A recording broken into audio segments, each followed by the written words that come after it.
Hello, and welcome to episode 22 of Privacy Laws, where I, Donata Strength Skillward, speak with amazing privacy professionals, and we have some laughs along the way as well.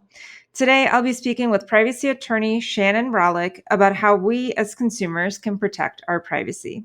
Shannon is an innovative legal, AI, and privacy executive driving business growth through strategic management and transformative product development. Shannon is currently an advisory board member in the privacy bar section of the International Association of Privacy Professionals, the regional chapter chair of the Carolinas at Women in AI Governance, and the senior director, associate general counsel of privacy and AI at JFrog. So, Shannon, thank you so much for joining me today. Thank you for having me. What made you interested in working in the field of privacy?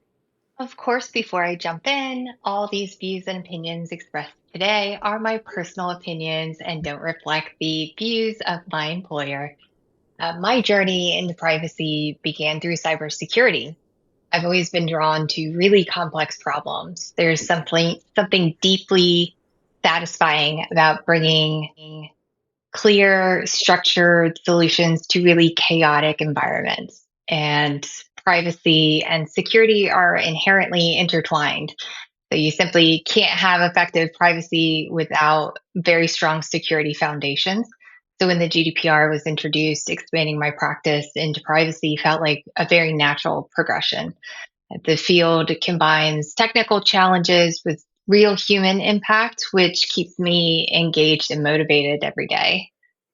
I like how you said chaotic environments, working on privacy policies, which is my job, an extremely chaotic environment of new legislation, changes to laws, new rules, guidance, enforcement actions. There's so much going on.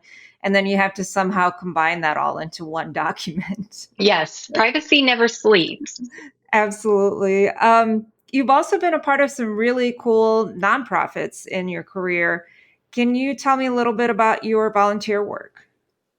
Sure. Well, giving back has always been a core value for me. I co founded a STEM nonprofit focused on creating opportunities for high school girls to explore tech fields, giving them an opportunity without any pressure or financial commitment of choosing a college major without any experience. It provides this safe environment for them to experiment and discover passions, and just as valuable to learn what doesn't resonate with them career wise before they select their major. More recently, my volunteer focus shifted to golden retrievers. I'm a proud dog parent of two wonderful Goldens. And several years ago, I joined the board for the Neuse River Golden Retriever Rescue, where I focus on fundraising and awareness initiatives supporting our rescue, rehab, and adopt mission. There's something magical about golden retrievers. They immediately bring joy to everyone they meet, and supporting rescue efforts has been incredibly rewarding. When I was a kid, we had a golden retriever, and it was just the chillest dog of all time. Like, he just hung out and just had a good time no matter what you were doing. And now I have two. I have a husky malamute, and then I have another Oh, one that's a German Shepherd Great Pyrenees mix. Nowhere near as chill. Both of them are not chill at all. oh, but I'm sure they're very beautiful. They're cute dogs for sure, but one of them is always barking, and the other one is always screaming at you. Oh no. While working in privacy, are you finding that more privacy attorneys need to learn more about AI as part of their job? Absolutely. Understanding emerging technologies, both their potential and limitations, is really essential for privacy attorneys. AI requires a reinterpretation of traditional privacy frameworks, from data collection practices to algorithmic transparency to decision making. And developing a foundational understanding of AI is increasingly critical for effective privacy programs. Whether you're reviewing procurement agreements to purchase a new AI tool, or you're advising on a new product feature your client plans to launch, AI has created some very novel privacy risks. It's interesting from what I've seen in the last few months is that a lot of products are adapting AI where they weren't before. And from my experience, I've seen a lot of things where AI is included now and there's no option to turn it off, even, which I think is kind of scary because you're right, there's a lot of privacy risks that come to that. Maybe at least we should get an opt out feature. That is definitely a common theme for a lot of enterprises.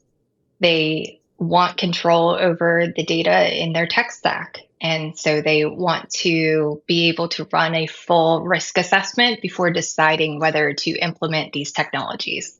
Mhm. So today we're going to be talking about privacy for consumers. And I know we're both privacy lawyers, but we're consumers in our everyday lives as well. So I think this is a very important topic that a lot of people don't necessarily know too much about. Compared to previous years, so much more of our lives are happening online right now. So, what types of tools, technologies, and actions are collecting personal data in our lives, even when we might not know that that's happening? The digital footprint of our daily lives has expanded dramatically in recent years.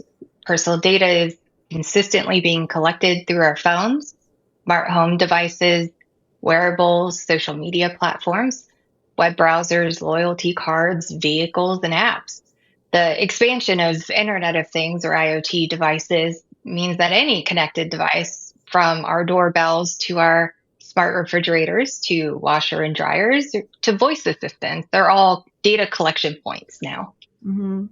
The smart refrigerators, that one really gets to me because I mean, a part of it seems convenient, but why do I need a camera in my fridge to like tell me what's in the fridge, what I'm running out of, what I need to buy? I mean, I can just look, like I have eyes. I don't need that. Not every solution is to solve a problem. Hmm. Yeah, and then your fridge needs the software updated and you can't open it, or it seems like a Or it lot of it. crashes. Yeah, so much of it is going to take away like basic critical thinking for a lot of people, I think. What about collection of data? There's a lot of collection of data where we do realize that, you put on the smartwatch or you submit your data on a website. But are there points in our lives where data is being collected that we don't necessarily even realize it's happening? Well, privacy notices disclose data collection practices. The reality is that many collection methods remain largely invisible to consumers. The majority of consumers are not sitting down to read privacy notices. Mhm. The additional background tracking technologies, for example, like cookies, pixels, and device fingerprinting, follow online activities across websites without apparent indicators. And for the record, no, incognito mode does not make you invisible on the Yeah. internet. So you have these collection points, such as public Wi Fi networks that can monitor your browsing activity and your location. You have, same with Bluetooth, can monitor your location. You can have mobile apps collecting location data, contact information, usage patterns, even when they're not actively being in use. Data brokers then also aggregate information from multiple sources to create very detailed profiles without any direct consumer interaction. The incognito one really gets to me because I remember a couple years ago, I would use incognito mode to, for example, visit our company website just to see how things look for a consumer who hasn't been on the site before. So I would go to incognito and then I would look and then I would X out of the page. And then a couple days later, I would start typing the domain again. And then it would pre fill the domain for me, or pre-fill a certain page for me. And I'm like, this isn't right. It's not supposed to know this domain because it's not supposed to pre-fill it for me. And I remember telling my husband about this, and he's like, yeah, you're just crazy. Like, there's no way that they're telling you it's private. They're not, collecting this stuff. It's incognito mode. And then, of course, a lawsuit comes out saying that incognito mode, they do actually still track you on it. So, That was actually one of my favorite privacy day questions that I would always ask and give away a prize is Yeah. to have a multiple choice answer of what incognito mode actually does and Mm, what it doesn't do. And that was really enlightening to see the answers yeah. because there was a broad range. It's wild.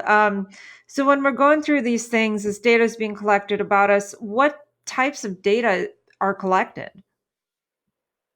That's a long list, but some beyond the basic identifiers like name and email address, mailing address, telephone number, you also have companies gathering browser information, search queries, purchase records, exercise habits, sleep patterns, social connections, emotional states, personal preferences, location, whether that's specific or approximate, IP addresses, content patterns, spending patterns, transaction histories, device data, usage patterns, and inferences. This list just goes on and on. Mhm. And that's what's so interesting is when you tie it back to how connected we are on a regular basis, then yes, there's just more data to go around because almost everything you interact with on a day to day, minute by minute basis.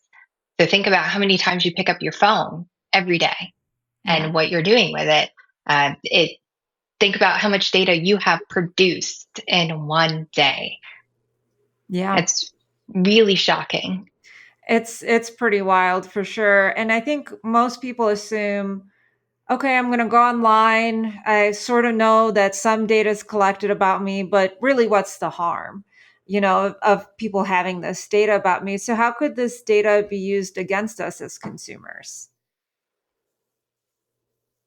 Here's the unfortunate reality that there are some harms that could occur. There could be financial exploitation through discriminatory practices.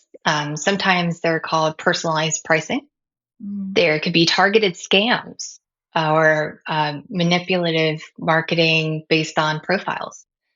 Hypothetically, an airline, for example, could charge more to a business traveler than a leisure traveler because they know that a business would be paying for it. There could be examples of algorithmic discrimination, which can affect social services, employment, housing, education, and financial services. Personal data collection can enable social engineering attacks and identity theft, which we've seen a stark increase in over the last 10 to 15 years.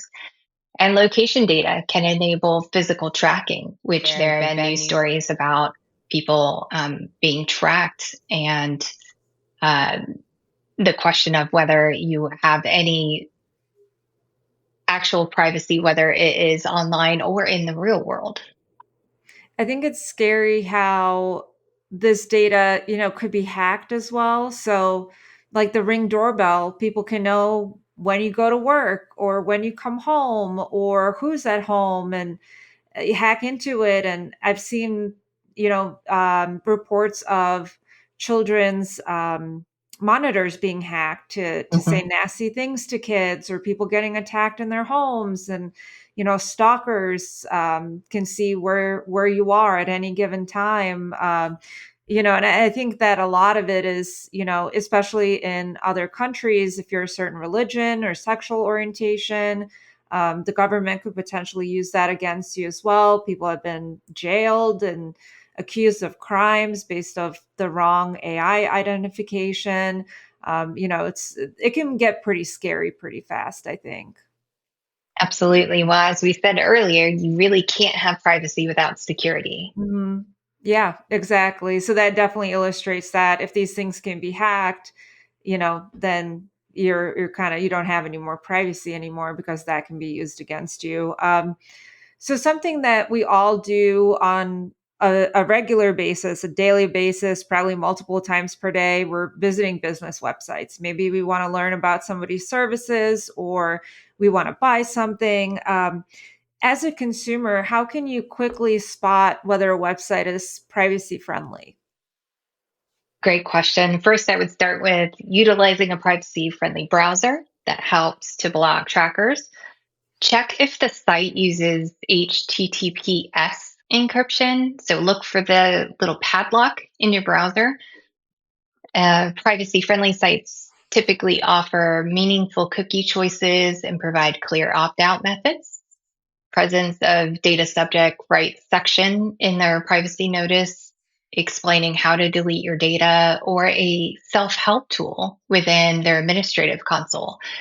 Look to see how much personal data they're collecting. Is it truly necessary for the purpose of your engagement with them? Do they make it simple and easy to then delete that data later? Mhm.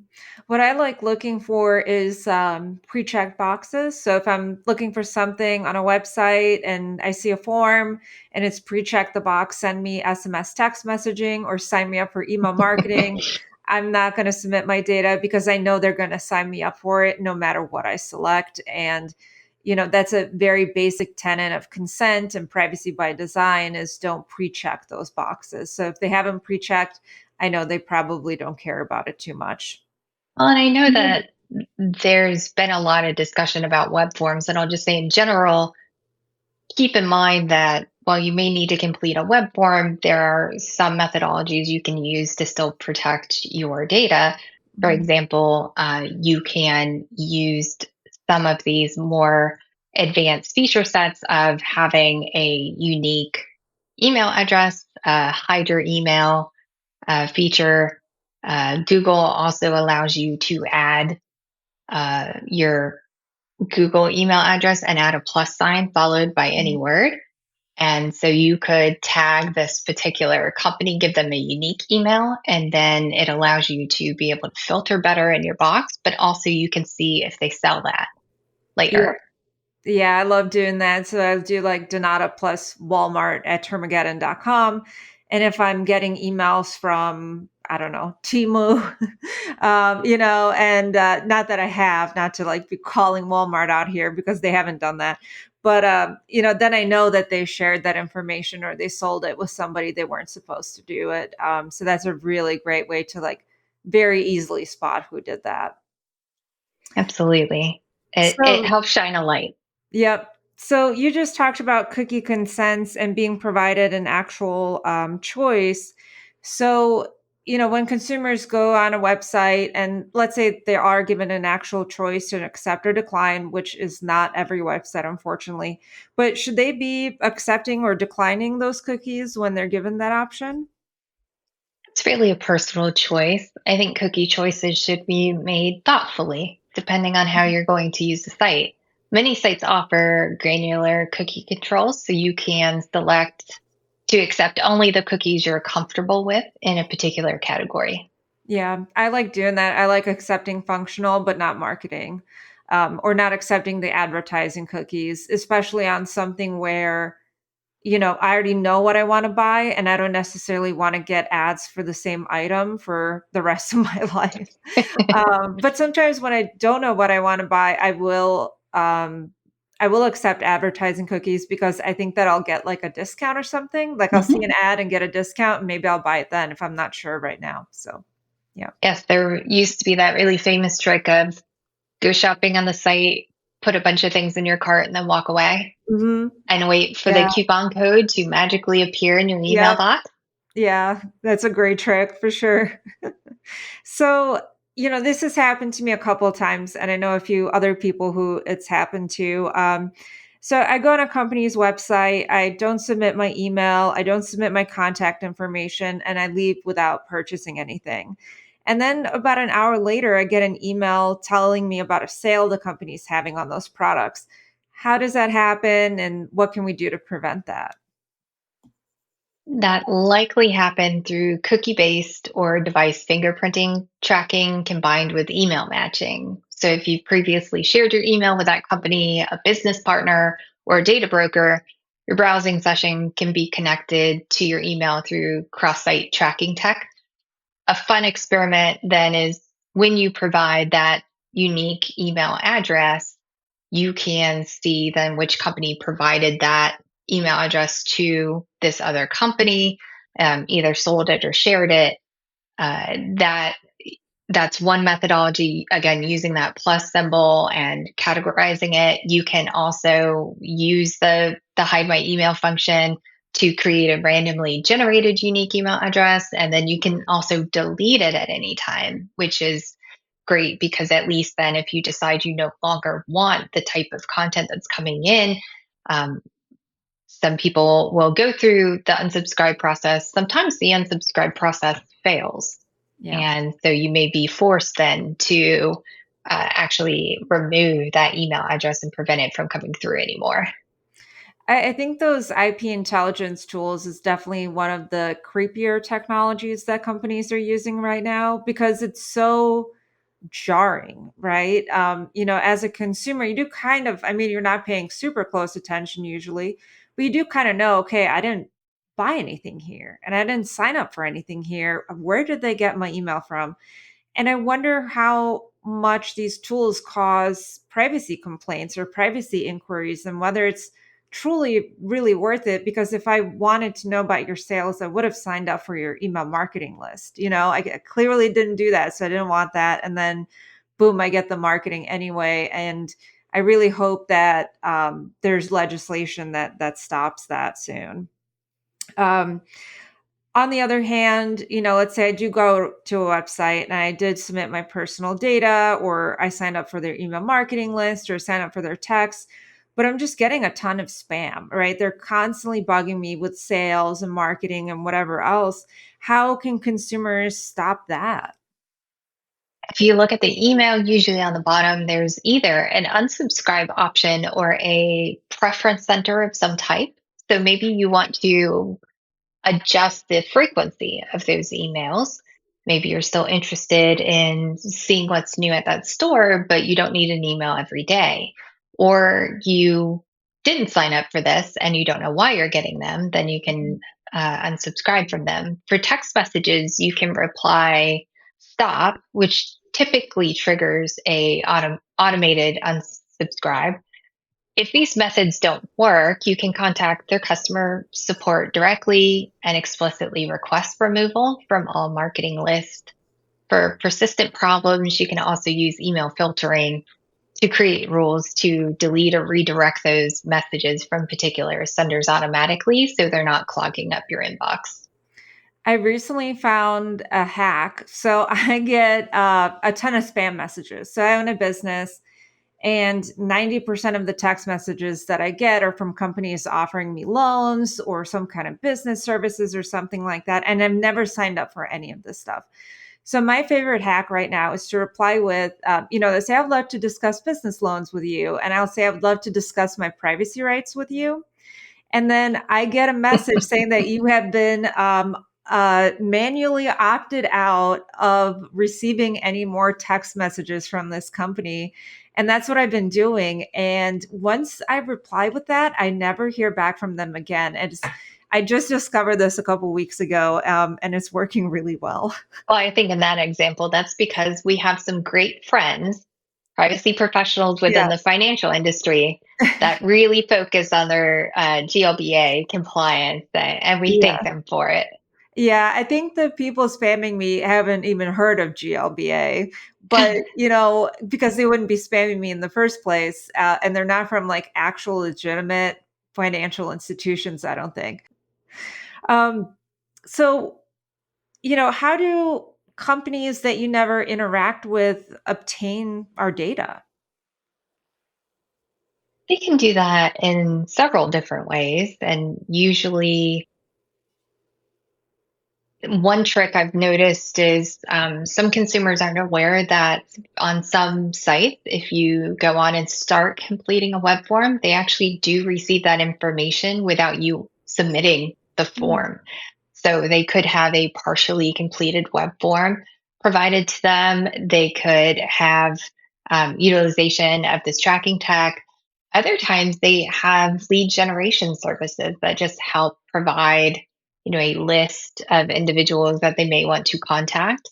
Those toolings may not distinguish between a business or a consumer. And so you may still end up then on this other yeah. list, even if you're not the targeted audience for that. So that can definitely happen. Most of it comes from this tracking tech and ads. So you click an ad, you end up getting tracked across the internet for that. And then you end up receiving more ads that are focused around that style of content. I think there was a story going around for a while of someone that was shopping for their friend's baby shower, and they did not have a child. But after they did that shopping, they couldn't escape all of the ads that were showing up everywhere on their TV, on their computer, on their Mhm. phone for all this baby gear. And they were like, what is happening here? And I think that is one illustration of, in some ways, it's great because once they know what you're looking for, they can make your efforts to find it very easy. But at the same time, if that you've completed that project Yeah. and you don't want to see that shopping effort anymore, that cross site tracking can be quite challenging to then Mhm. move on past onto your regular shopping habits. I've seen people complain about this where, they buy a ladder online and then next thing you know, they're seeing 30 ads for ladders as if they're collecting ladders now. It's like, I already bought one. I don't need 50 of these. We briefly touched on smart devices. There's a lot of these, and there's a lot of health wearables and anything from your washing machine to your watch to anything you could possibly want can be a smart device now. Before somebody buys a smart device, how can they learn about the privacy practices of that company or of that device? They can research the manufacturer's privacy reputation through consumer advocacy organizations such as the Consumer Reports, the Frontier Foundation, and many others. They can also read the privacy notice and focus on what data is being collected and for what purpose. I'm also a big fan of Mozilla's Privacy Not Included site, Mhm.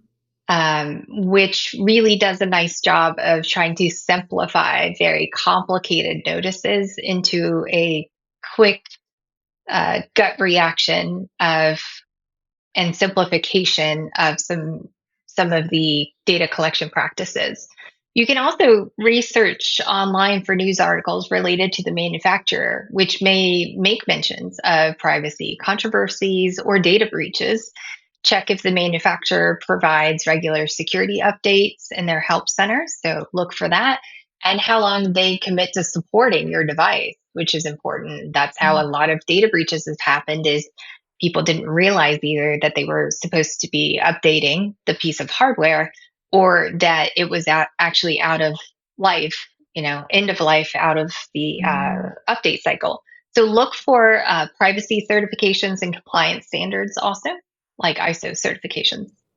I saw a smart toaster once, and I'm just like, at what point do we just stop? But I really like the privacy not included reports, especially their holiday editions, because that seems like the time where everybody's buying smart devices for their family members. And I remember years ago the 23andMe was included in those reports and saying, probably not the best idea to buy this for somebody because what happens to that data. And now we're seeing that with their bankruptcy, if everybody's very worried about their data getting sold or shared during the sale of the company.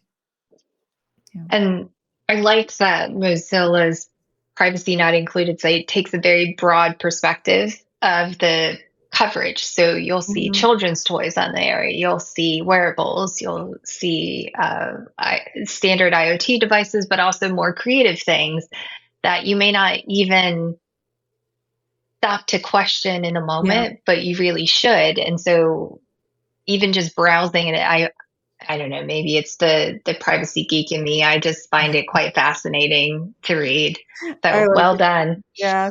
So, let's say we didn't check this before and we bought something and the device is already in our house. How are there any kind of settings that we can use to protect our privacy, and how can we find more information about that? Sure. So if it's already in your home, I would understand the technology. Does it have a microphone on it? Does it have a camera on it?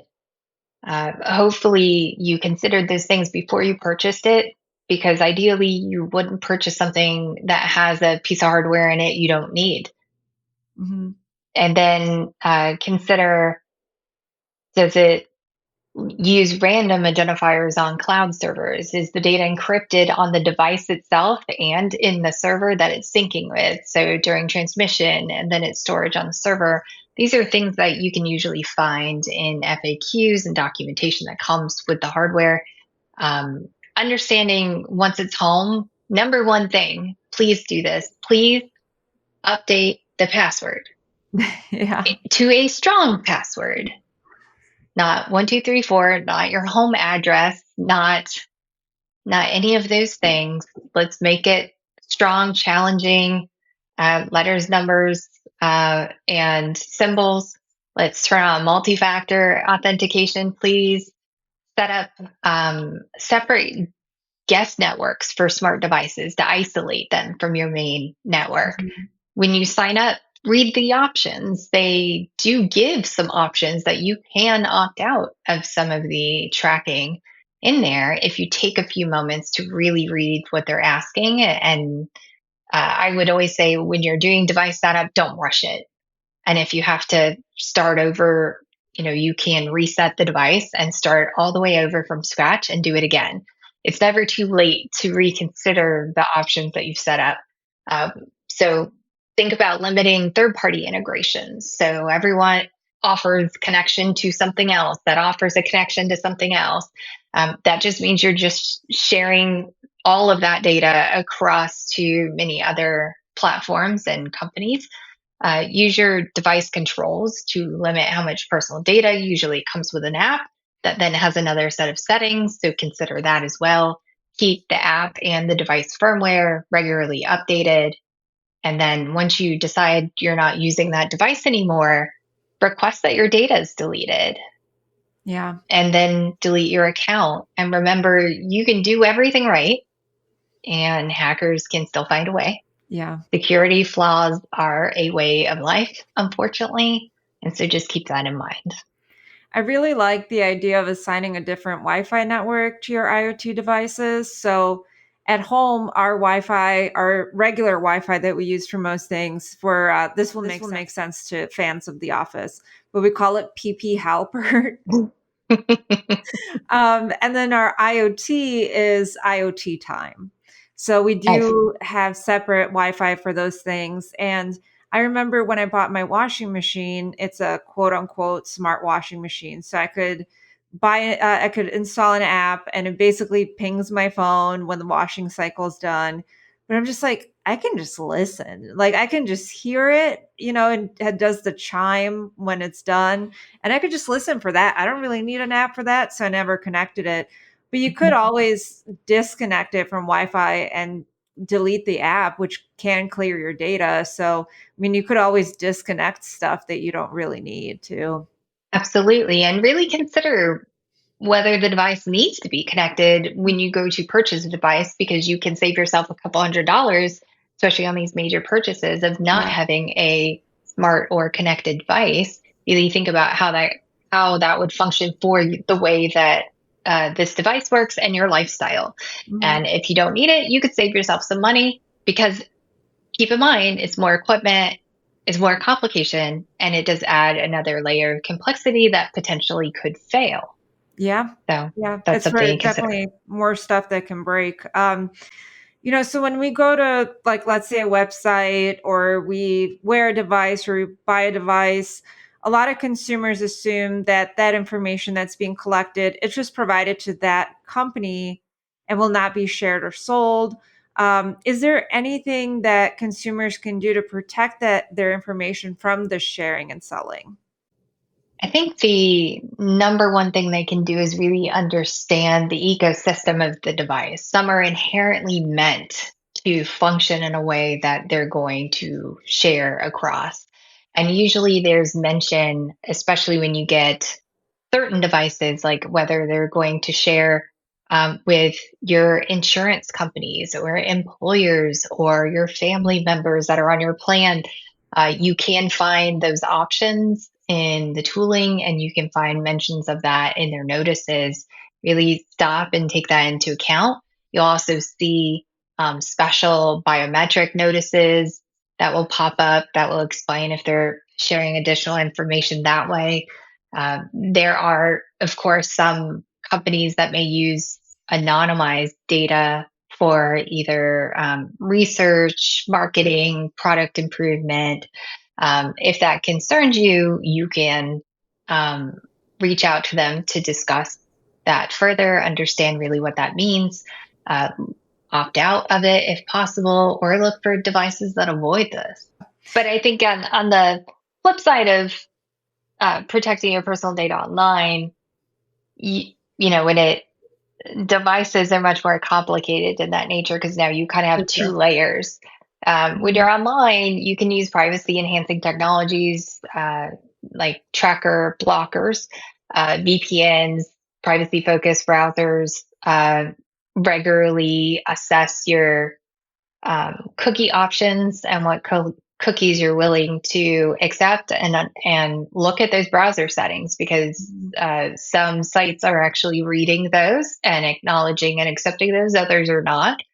So for those that are automatically reading them, you want to make sure that you are sending the signal that aligns with your tolerance. And Yeah. so consider those, and it varies per device. So from your Mhm. computer to your phone to iPad or tablet to your TV, they're all going to have different settings. And so you have to be diligent in doing them all. Yeah, just because you decline cookies on your phone, that doesn't mean you decline them on your laptop. No, You can still be tracked. That's a really great point. Well, Shannon, thanks so much for talking to me about consumer privacy today. Definitely a very interesting and important topic, something that we run into all the time. we do. Thank you so much for having me. And please, please, please, if you take nothing else away from this, turn on 2FA, make complicated passwords, have a unique network for these smart devices, and do a little bit of homework and talk to friends and family even about the devices and look at that manufacturer's website because it could save you a lot of concern and grief in the end. Absolutely. Thanks so much, Shannon. And to our Thank you. listeners, definitely make sure to subscribe so that you don't miss our next episode.